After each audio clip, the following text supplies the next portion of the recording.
Hello everyone, हमने section 28 तक complete किया था। आज हम सेक्शन 29 और 30 को डिस्कस करेंगे। सेक्शन 29 को पढ़ने से पहले मैं आपको बता दूं, जैसे ही सेक्शन 30 कंप्लीट होगा तो उसके बाद हम सेक्शन 1 से 30 तक रिवीजन करेंगे और उस रिवीजन में हम सिर्फ वही बात कवर करेंगे जो कि आपके एग्जाम में पूछी जाती हैं। ठीक है ना, वही सारे क्वेश्चन उन्हीं बातों से रिलेटेड, चाहे वो कोई केस लॉ हो, तो मैं आपके सामने सिर्फ उसी चीज को लाने की कोशिश करूंगी कि जो बिल्कुल टू दी पॉइंट बात होगी, उसमें कुछ भी एक्स्ट्रा आपको नहीं वो करना। जो आपकी प्री की तैयारी तो 101% श्योरिटी से हो जाएगी, लेकिन मेंस के लिए आपको कॉन्सेप्ट को समझ के आंसर राइटिंग करनी होगी। तो चलिए शुरू करते हैं सेक्शन 29 को। सेक्शन 29 क्या कह रहा है? सेक्शन 29 ये कह रहा है, अभी तक हमने सेक्शन 24 से 28 तक ये पढ़ा था कि अगर इंड्यूसमेंट से या फिर पुलिस ऑफिसर के सामने या किसी से थ्रेट से अगर किसी ने एडमिशन लिया है किसी एक एक्यूज का, तो वो रेलिवेंट नहीं होगा। लेकिन अब सेक्शन 29 कुछ नई बात कह रहा है। सेक्शन 29 कह रहा है कि अगर किसी व्यक्ति ने, यानी कि किसी एक्यूज ने, जो कि कन्फेशन किया है उसने, यानी कि कोई एक ऐसा एक्यूज जो कन्फेशन करता है, तो उसका कन्फेशन सिर्फ इस बात पे इररेलेवेंट नहीं हो जाएगा कि जो उसने कन्फेस किया वो किसी प्रॉमिस ऑफ सीक्रेसी से किया हो, है ना, या उसको कुछ ड्रिंक पिला के किया गया हो, या उसको किसी दूसरे तरीके से उससे बात निकलवाई गई हो, तो वो इररेलेवेंट नहीं होगा। अभी तक हम क्या पढ़ रहे थे? रेलिवेंट नहीं होगा। तो यहाँ पर क्या कह रहे हैं कि वो रेलिवेंट होगा। इस बात से उसको इररेलेवेंट नहीं बना दिया जाएगा कि जो भी उससे कन्फेशन लिया गया वो इसलिए लिया गया कि उससे कोई प्रॉमिस करी थी या उसे कोई धोखा दिया गया था, धोखे में रख के जैसे किया गया था। तो ये जो आपका सेक्शन 29 है ना, इस सेक्शन 29 आपको ये बता रहा है, आपको जो कन्फेशन से रिलेटेड बात ध्यान रखनी है वो ये ध्यान रखनी है, मैं बार बार रिपीट कर रही हूँ कि जो कन्फेशन है वो सबसे पहली बात वो क्रिमिनल मैटर में होता है, दूसरी बात वो एक्यूज्ड खुद करता है, तीसरी बात वॉलंटरली किया गया हो। क्या हो? जो कन्फेशन है वो वॉलंटरली हो, किसी के जोर दबाव में ना हो। अगर किसी के जोर दबाव में होगा तो बात बिगड़ जाएगी। ठीक है ना, तो ये आपको बात ध्यान रखनी है कि वॉलंटरली किया गया हो तो क्या होगा, उसको कंक्लूसिव प्रूफ के रूप में एक्सेप्ट किया जा सकता है। कंक्लूसिव प्रूफ मैं आपको स्टार्टिंग की क्लास में बता चुकी हूँ, और जो इसमें मोस्ट इंपोर्टेंट बात है वो ये है कि जो करेगा वही फंसेगा, यानी कि जिसने कन्फेशन किया है उसके अगेंस्ट ही क्या होगा, उसके अगेंस्ट ही यूज होगा। इसीलिए यहाँ पे सेक्शन 164 को मैं आपको बार बार याद दिला रही हूँ, of CrPC of sub section 3, और आप पूरा भी रीड करें तो अच्छा क्लियर होगा। तो क्या होगा, इसीलिए मजिस्ट्रेट को ये चाहिए कि वो क्या करे, जो एक्यूज्ड है उसको पूरी तरह से फ्री कर दे। किस चीज से? किसी भी तरह के डर से, भय से। तो इतनी बात आपको समझ में आई। तो यहाँ पे वो कह रहा है कि चाहे वो प्रॉमिस ऑफ सीक्रेसी से किया हो या फिर वो डिसेप्शन से किया हो, यानी कि धोखाधड़ी में रख के किया हो, या शराब पिला के, या कुछ ऐसी नशे की चीज पिला करके उससे बुलवाया हो, या फिर प्रश्न उत्तरों में उसे उलझा दिया हो, तब उससे अगर किसी बात का जवाब लिया गया हो, तो इसका मतलब ये नहीं है कि वो रेलिवेंट नहीं होगा, वो रेलिवेंट होगा। कुछ केस ऐसे हैं जिसमें अगर आप कन्फेशन हासिल करेंगे किसी से इस तरीके से, तो वो under section 29 of Indian evidence act relevant होगा। आप इस सेक्शन को ध्यान रखें। तो पहली बात मैंने आपको कही, पहली बात आपको ये समझनी है कि जैसे कि मुझे किसी ने कहा कि तुम मुझे अपनी बात बता दो। बहुत ध्यान से समझेंगे। मुझे किसी ने कहा कि तुम मुझे ना अपनी बात बता दो, मैं तुमसे प्रॉमिस करता हूं कि मैं ये बात किसी को नहीं बताऊंगा। बात समझ में आ रही है आपको मेरी?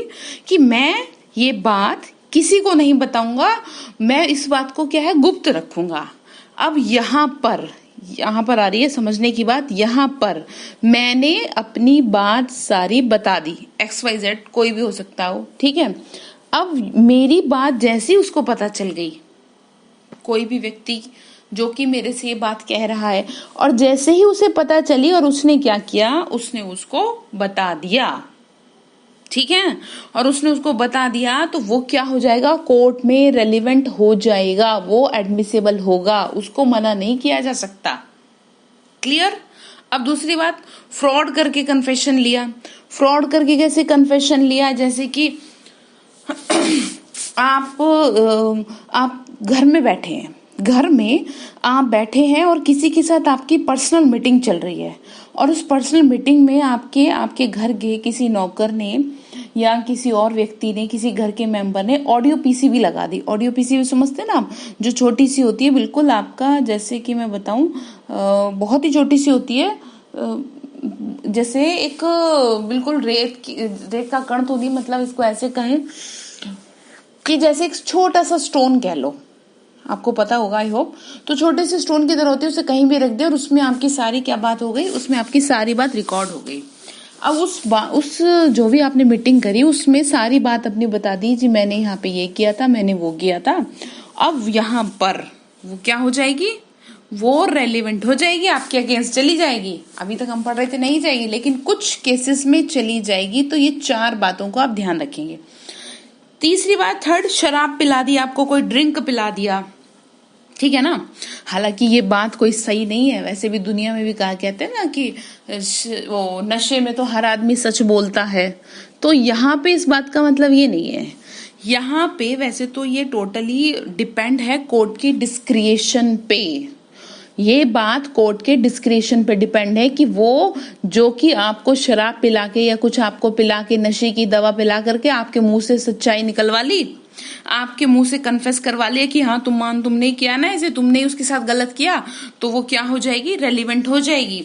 बट ध्यान रखिएगा कि ये डिपेंड करती है कोर्ट के डिस्क्रिएशन पे कि वो कितना आपकी बात को क्या करे, माने, कितना नहीं माने, ठीक है।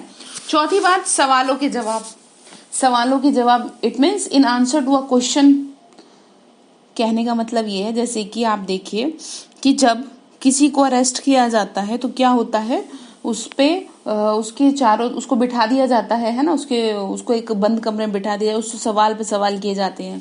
या कोर्ट में भी देख सकते हैं आप। एग्जाम्पल अगर मैं आपको दूं तो एक वकील की वकालत तभी चलती है जब वो चोर के मुंह से ये निकलवा दे कि हाँ जी मैंने चोरी की है, बिना कन्फेशन किए। Is that clear?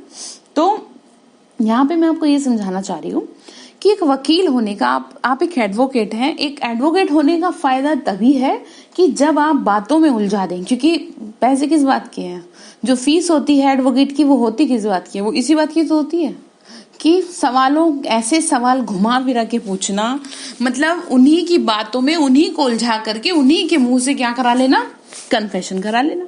ऐसे बहुत सारे आपके क्या हैं, बहुत सारी आपकी मूवी भी है जिसमें भी आप इस चीज को देख सकते हैं।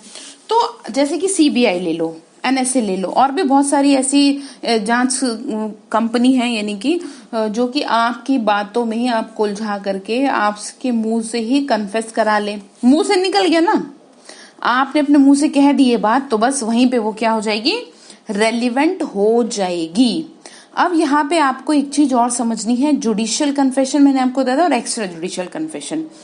अब एक चीज समझ लीजिए आप, अब यहाँ पे वो रेलिवेंट हो जाएगी। मैंने आपको बोला सेक्शन 164 का सब सेक्शन 3 ऑफ सीआरपीसी। अब उसके अंदर क्या है, मजिस्ट्रेट क्या है, एक्यूज को बताएगा। क्या बताएगा जी, आप जो ये बात बोल रहे हैं ना, आपके अगेंस्ट ये बात पूरी तरह से जाएगी, तो आप सोच समझ के क्या करें, कन्फेशन करें, नहीं तो आप बुरी तरह क्या हो जाएंगे, फंस जाएंगे। अब एक्स्ट्रा जुडिशियल कन्फेशन क्या होता है? एक्स्ट्रा जुडिशियल कन्फेशन किसी के भी सामने, जो कि कोर्ट के बाहर होती है, जो कि आपको बताई नहीं जा रही कि आपके अगेंस्ट वो यूज होगी, लेकिन वो यूज होगी, then in that case it will be admissible. तो वो क्या हो जाएगी, वो एडमिसिबल हो जाएगी, भले ही आपको किसी ने बताया या नहीं बताया। तो यहाँ पर जो मजिस्ट्रेट का रोल है वो यही है कि वो क्या करे, उस एक्यूज को बताए कि आप इस चीज के लिए बाउंड नहीं है, आप इस चीज के लिए बाउंड नहीं है। जब मजिस्ट्रेट के सामने वो कन्फेशन करेगा, पुलिस वाला लेके आता है ना जब, तो बाउंड नहीं है आप, इसलिए क्या करें, सोच समझ के लें। लेकिन एक्स्ट्रा जुडिशियल कन्फेशन में आपको कोई नहीं बताएगा कि आप के अगेंस्ट आपकी ही बात चली जाएगी, लेकिन वो फिर भी क्या होगी, एडमिसिबल होगी। तो आप इस चीज का ध्यान रखें। तो चलिए अब सेक्शन 29 की लैंग्वेज को हम देख लेते हैं। बेरक में क्या लिखी है, बेरक में लिखा हुआ है confession otherwise relevant not to be become irrelevant because of promise of secrecy etc. It means अभी मैंने आपको बोला अन्यथा सुसंगत संस्वीकृति को गुप्त रखने के वचन आदि के कारण विसंगत ना हो जाना. इट मीन्स किसी की भी बात इस वजह से रेलिवेंट नहीं होगी कि उसको ये कहा गया कि हाँ मैं तुम मुझे बता दो, मैं किसी को नहीं बताऊंगा, तो वो रेलिवेंट होगी. क्लियर? अब बात आ रही है, if such a confession is otherwise relevant it does not become irrelevant merely because it was made under a promise of secrecy. गुप्त रखने का वचन, हम नहीं बताएंगे लेकिन फिर भी बता दिया, ठीक है ना. और in consequences of a deception practised on the accused person for the purpose of obtaining it. It means क्या किया उसको बता दिया धोखे से रख करके, यानी कि धोखे में रख करके उससे क्या ले लिया, कन्फेशन ले लिया. हिंदी में भी अगर आप देखना चाहें तो उसमें लिखा है यदि ऐसी संस्वीकृति अन्यथा सुसंगत है तो केवल इसीलिए कि वो गुप्त रखने के वचन के अधीन या उसे अभिप्राप्त करने के प्रयोजनार्थ अभियुक्त से की गई प्रवंचना के परिणाम स्वरूप या उस समय जबकि वह मत था की गई थी, अथवा इसलिए कि वो ऐसे प्रश्नों के चाहे उनका रूप कैसा भी हो क्यों न रहा हो उत्तर में की गई थी, जिनका उत्तर देना उसके लिए आवश्यक नहीं था. मैंने आपको बता दी ना, धोखे से क्या कर दिया, उसको उसके मुंह से निकल गया, उसने कन्फेस कर लिया, तो अब यहाँ पे वो क्या होगी, रेलिवेंट होगी. आगे क्या कह रहे हैं, it was made in answer to question which he need not to have answered whatever may have been the form of those question or because he was not warned that he was not bound to make such confession. मैंने आपको बोला ना कि कोई आपको सावधानी नहीं करेगा, कोई आपको इस बात को जताएगा नहीं कि आपके अगेंस्ट जाएगी, किसमें, एक्स्ट्रा जुडिशियल कन्फेशन में, and that evidence of it might be given against him. It means चाहे उस कैसी भी बात हो, कैसा भी रूप क्यों ना रहा हो, उत्तर में की गई थी, जिनका उत्तर देने के लिए वो जरूरी नहीं समझता था लेकिन उसने क्या कर दिया, दे दिया. अथवा केवल इसलिए कि उसे ये चेतावनी नहीं दी गई थी कि वो ऐसी कन्फेशन करने के लिए बाउंड नहीं था. बाउंड होगा जुडिशियल कन्फेशन में मजिस्ट्रेट, लेकिन एक्स्ट्रा जुडिशियल में बाउंड नहीं है कोई भी. आपने बोल दिया, आप फंस गए, बस चलो अब जेल की ओर. तो वही बात कह रहे हैं कि उसके विरुद्ध उसका साक्ष्य दिया जा सकेगा, वो इरेलीवेंट नहीं होगा. आपको इसके जो एसेंशियल है वो आपको याद करने हैं. एसेंशियल में आपको क्या याद रखना है, promise of secrecy, deception practising on him when he was drunk in answer to a question और lack of warning. Clear? I hope ये सेक्शन आपको क्लियर हुआ होगा. लेकिन इस सेक्शन में आप 164 को बहुत अच्छे से ध्यान रखें और पीछे के सेक्शन को यानी कि 24 के सेक्शन को साथ में लेके आगे कंटिन्यू करें. आई होप ये क्लियर होगा सेक्शन. बाकी हम नेक्स्ट वीडियो में सेक्शन 30 को कवर करते हैं. Thank you so much.